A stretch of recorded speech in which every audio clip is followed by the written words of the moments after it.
मुझे तो वो जलसा याद है विपिन भाई, इसलिए वो जलसा याद है जामा मस्जिद का, मैं उसमें गया था। 300 इंटेलेक्चुअल्स की एक मीटिंग हो रही थी, और ये वाला अहमद बुखारी नहीं, इसका बाप, वो और बड़ा जहरीला था। और मीटिंग थी, और साउथ के कोई राज्यसभा के मेंबर थे, मैं उनका नाम स्लिप हो रहा है मेरे दिमाग से, उन्होंने खड़े होकर स्पीच दी। उन 300 लोगों में मैं अकेला हिंदू था। अलीगढ़ यूनिवर्सिटी के लोग आए हुए थे हमारे साथी।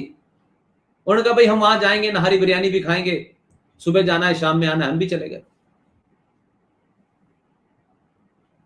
उन्होंने स्पीच में क्या कहा, और भारत का एक शिक्षा मंत्री जो 2005 से 2009 में रहा, वो भी उस मीटिंग में बैठा हुआ था, क्योंकि वो अलीगढ़ यूनिवर्सिटी का एक्स प्रेसिडेंट था, हम उसे जानते थे। उसने, उस राज्यसभा के एमपी ने जो कहा, आप समझने की, वो दुनिया के लिए नई बात होगी, मेरे लिए नई बात नहीं थी, इसलिए मुझे ना उस पर कोई हंसी आई ना ताज्जुब हुआ। मुझे लगा ये तो रूटीन की बात है, मेरे लिए क्या नई बात है। उसने कहा कि हमारी कौम को, इस मिल्लत को हिंदुस्तान में वीपी सिंह जैसे फरिश्तों का साथ देना चाहिए। वीपी सिंह ने हिंदुओं की जो यूनिटी थी,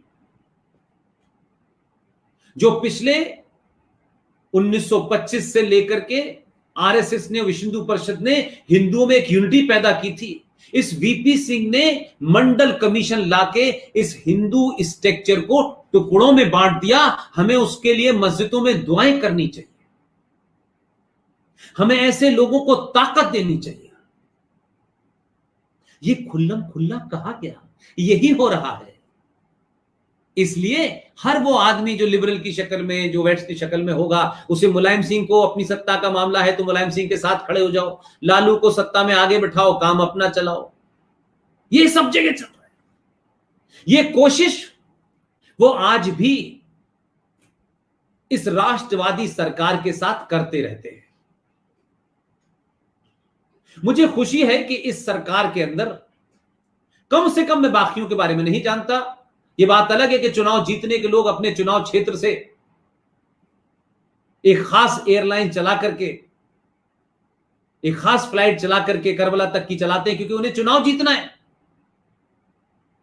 लेकिन इस देश के सीट्स पे जो दो लोग बैठे हैं, मैं उन पे मेरा ज्यादा यकीन है। वो कोई ऐसा काम नहीं करने वाले जो आने वाली नस्लों को भुगतना पड़े। उनका जहन क्लियर है। इसलिए बहुत सारे लोग जाते हैं लंबी लंबी डाड़ियां लेकर के, अरे सुल्तान आली, आप तो, आपने हिंदुस्तान की किस्मत बदल दी, मक्कारी। लेकिन हमारे कुछ मसाइल हैं। अलीगढ़ मुस्लिम यूनिवर्सिटी का जो नाजायज तरीके से फंसा रखा है आपने, कि वो मुस्लिम यूनिवर्सिटी जो है वो सिर्फ माइनॉरिटी की यूनिवर्सिटी है, सुप्रीम कोर्ट में एफिडेविट दे रखा है, वो किसी तरीके से ना हो, क्योंकि आपको मालूम है कि उससे तो हमारी आने वाली सदियों वाली नस्लें पैदा होंगी, और अलीगढ़ यूनिवर्सिटी ना होती तो पाकिस्तान न बनता। तो हमें तो अलीगढ़ यूनिवर्सिटी वाली सोच पहचान बनानी है, इस पहचान को और इस सोच को जगह जगह बढ़ाना है। इसीलिए मैंने कहा ना कि खलीकुज़्ज़मान की किताब पढ़िए, पाथवे टू पाकिस्तान, जिसमें उन्होंने कहा 256 पेज के ऊपर, पाकिस्तान तभी बना, तभी मुमकिन हुआ, अगर अलीगढ़ यूनिवर्सिटी न होती तो ये हमारे ख्वाबों का पाकिस्तान न बनता। ये कौन था पाकिस्तान का पहला प्राइम मिनिस्टर? लियाकत अली, जो वहां प्राइम मिनिस्टर, बाद में उसका असैसिनेशन हो गया। वो तो जानते हैं थोड़ी बहुत चीजों का, वो कोई फौरी चीज नहीं मांगते कि सब्जी सस्ती कर दो और आटा महंगा कर दो। They are not interested.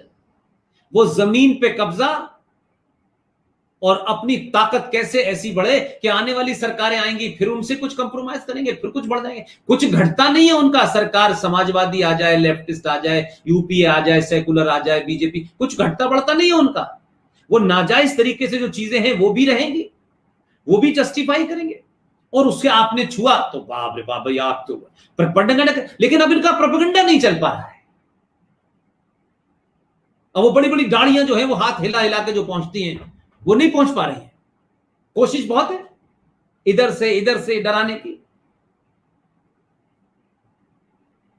आप ओबीसी के चैंपियन हैं, बड़ा आजकल याराना दिखाया जाता। देखिए साहब, हम ओबीसी के बड़े चैंपियन हैं, हम दलितों के बड़े चैंपियन हैं। तो कश्मीर में जो मक्कारी हुई वो तो हुई, लेकिन अलीगढ़ मुस्लिम विश्वविद्यालय, जामिया विश्वविद्यालय के अंदर आज भी 27% ओबीसी का, SC ST का रिजर्वेशन लागू नहीं है। नहीं कर देंगे, लेकिन दलित भाई भाई हैं भाई, जय भीम जय मीम, ये चलता रहेगा, ये चलाते रहो। इसलिए यूपीएससी के अंदर जो ज़कात समझते हैं, उस ज़कात से एक फाउंडेशन बना, ज़कात फाउंडेशन। उसमें एक आता है आदमी, वो गंजा सा है, उसकी बकरे जैसी दाढ़ी है। जब भी कोई बात करेंगे कि देखिए साहब वहां मुसलमान, तो देखिए हिंदू ने भी किया था, हिंदू ने भी किया था, हिंदू ने भी किया था, उसका नाम आप नहीं लेंगे, उसने दी कपिल मिश्रा, कपिल मिश्रा, ये इस तरीके की बात करना शुरू कर देंगे कि किसी तरीके से हम अपनी बात को, देखिए गुजरात गुजरात गुजरात गुजरात, इसलिए कोई बात वो करे ही ना जहां इनका चेहरा नजर आ जाए। और सब एक मक्कार है, रहमानी, बेग, माजिद, ये सारे ऐसे ही हैं, कश्मीर से लेके वहां तक। एक डेलीगेशन नहीं गया कि 2500 हिंदुओं को उनकी उपासना और पूजा पद्धति के कारण कत्ल किया मुसलमानों ने, उनको इसलिए कि ये हिंदू हैं।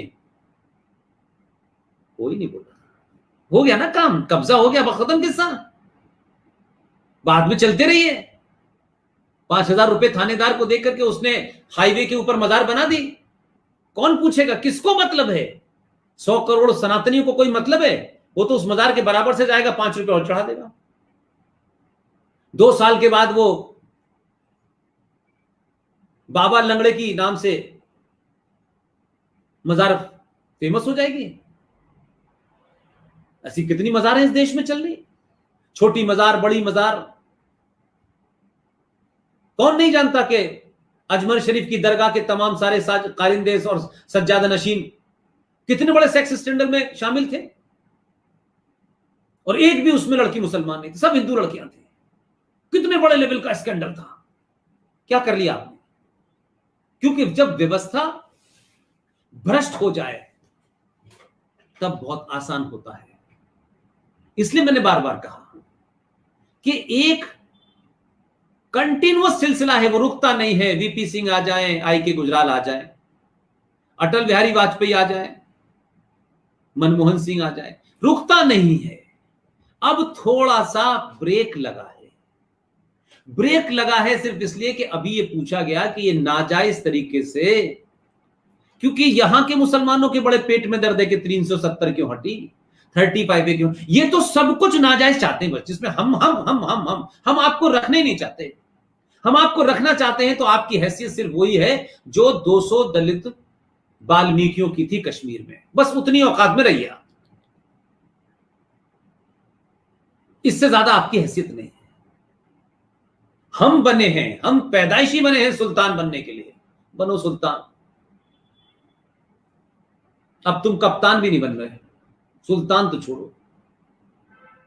और कोई डिस्क्रिमिनेशन नहीं है तुम्हारे साथ में, सिर्फ इतना ही है